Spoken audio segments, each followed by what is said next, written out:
Hello guys, welcome to another video of stock market friends. Aastha spintex limited का जिस IPO का आज day 3 का सब्सक्रिप्शन आप इन्होंने जानेंगे। लाइव सब्सक्रिप्शन जीएमपी कितना चल रहा है, लिस्टिंग कितना मिलेगा, परफॉर्मेंस कैसा रहा, लास्ट डे है तो फाइनल डिसीजन क्या ले, अप्लाई करें आप इन्हें, फाइनल डिसीजन क्या लें, सभी पॉइंट्स को डिस्कस करेंगे।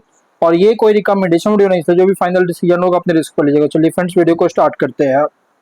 तो गाइस, आईपीओ 29 को ओपन हुआ था 1 जुलाई, आज क्लोज किया जा रहा है। 3 डे आईपीओ है और 6 जुलाई का लिस्टिंग डेट रखा गया। 10 रुपीज का फेस वैल्यू, 125 टू 136 रुपीज का प्राइस बैंड, 100 शेयर्स की लॉट, 110 शेयर्स की lot size, face capital, book build IPO 170 crore का issue size, 1.2 crore shares issue किया गया। बीएसई एनएससी दोनों एक्सचेंज में लिस्टिंग होगा। अलॉटमेंट डेट रखा गया है 2 जुलाई का। 3 को रिफंड रिलीज किया जाएगा, शेयर्स डिमैट अकाउंट में क्रेडिट होगा।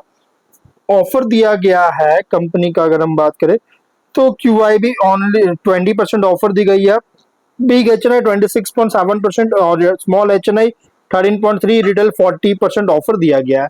जो कि रिटेल मिनिमम 1 लॉट अप्लाई कर सकते हैं, 110 शेयर्स मिलेंगे, 14.9 थाउजेंड पे करना पड़ेगा। मैक्सिमम 13 लॉट अप्लाई कर सकते हैं, 1.9 लाख पे करना पड़ेगा। Big HNI minimum 14, sorry small HNI minimum 14 lot apply कर सकते हैं, 2.1 लाख पे करना पड़ेगा। मैक्सिमम 66 लॉट अप्लाई कर सकते हैं, 9.9 लाख पे करना पड़ेगा। Big HNI minimum 67 lot apply कर सकते हैं, 10 लाख पे करना पड़ेगा। मैक्सिमम कोई लिमिट नहीं है। लेकिन अगर 5 टाइम्स सब्सक्राइब होता है स्मॉल HNI, रिटेल या बिग HNI, जिस भी कैटेगरी में, तो आपको मिनिमम लॉट होगा। जिससे retail only 1 lot, small HNI only 14 lot, big HNI only 67 lot allotment किया जाएगा अगर 5 टाइम्स सब्सक्राइब होता है। तो अगर हम बात करें सब्सक्रिप्शन की, तो 2 डे सब्सक्रिप्शन अगर देखा जाए तो कंपनी जो सब्सक्राइब किया गया है, अगर यहाँ देखेंगे तो गाइज ओवर सब्सक्राइब है। HNI से ओवर सब्सक्राइब, बाकी कैटेगरी से फुल्ली सब्सक्राइब है। जो कि QIB 1 टाइम सब्सक्राइब किया, 25.5 लाख शेयर बीट किया, 34.8 करोड़ का। रिटेल में 1.04 टाइम सब्सक्राइब है, 52.2 लाख शेयर बीट किया, 71 करोड़ का। इन दोनों से फुल्ली सब्सक्राइब है, लेकिन HNI से ओवर सब्सक्राइब है। जो कि big HNI 2.3 time subscription, 33.3 lakh shares का ऑफर था, 78.3 लाख शेयर बीट किया, 106 करोड़ का। Retail small HNI 2.7 time subscribe है, 16.6 लाख शेयर्स का ऑफर था, 45.8 लाख शेयर्स का बीट किया, 62.3 करोड़ का। जो कि एक ओवर सब्सक्राइब देखने को मिल रहा है। Overall 1.6 time subscription, 2 crore shares bid किया, 274.5 करोड़ का सब्सक्राइब किया गया है। जीएमपी की बात करें तो 6.2 रुपीज का ट्रेड कर रहा है, 4.6% का लिस्टिंग गेन एक्सपेक्ट कर सकते हैं।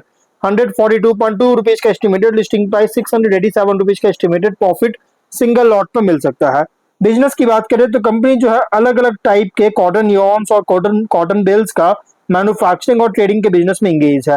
और लेकिन फाइनेंशियल अगर देखा जाए तो टॉप लाइन है या बॉटम लाइन, कंसिस्टेंट ग्रोथ हुआ जो कि 20, लेकिन हाँ 24 से बॉटम लाइन सरप्राइजिंग बूस्ट किया 16 करोड़ का, जबकि 23 में ओनली 1 करोड़ था।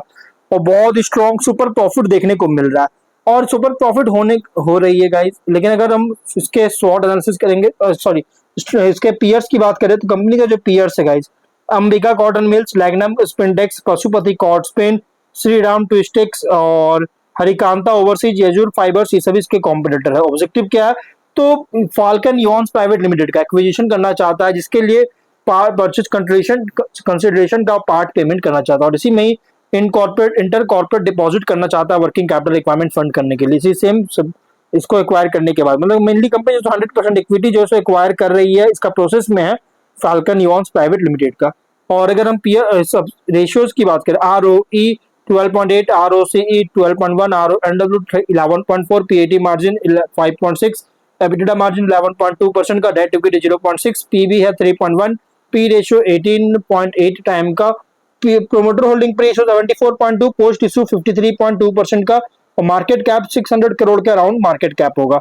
अगर हम इसके रिसेंट फाइनेंशियल डेटा के अकॉर्डिंग प्राइस बैंड जो रखा है, देखिए सुपर अर्निंग प्रॉफिट होने के बाद ही प्राइस बैंड जो रखा गया है बहुत ही एग्रेसिव, मतलब कि ओवरली प्राइस रखी गई है। स्वॉट एनालिसिस करें तो स्ट्रेंथ अगर देखा जाए तो कंपनी ऑपरेट कर रहा है cotton Yon textile manufacturing sector में, और मैन्युफैक्चर और ट्रेड करता है कार्डेड कॉम्बेड कॉम्पैक्ट कॉम्बेड कॉटन यॉन्स का कॉटन बेल्स के साथ, और integrated spinning and gaining operation है, जो कि operational efficiency quality control improve करता है।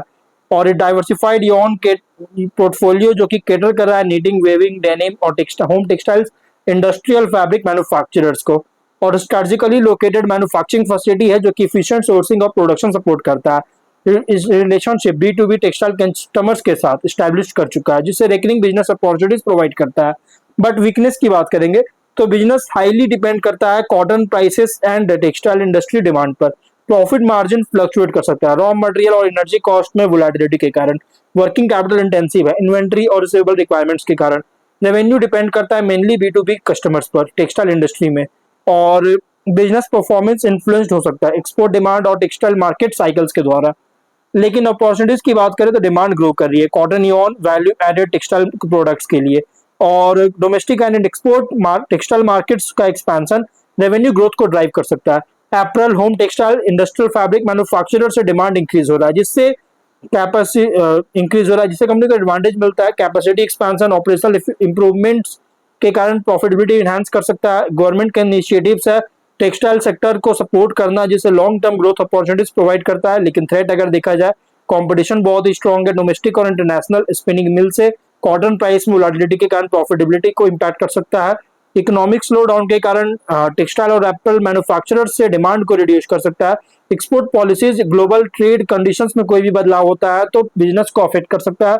पावर लेबर लॉजिस्टिक कॉस्ट में अगर राइज हो रही है तो मार्जिन प्रेशर कर सकती है। पीयर कॉन्टेक्स्ट करें तो लार्ज इंटीग्रेटेड का टेक्सटाइल कंपनीज के कंपैरिजन में ऑपरेट कर रहा है as a mid scale cotton yarn manufacturer जो कि integrated spinning and ginning operations के साथ।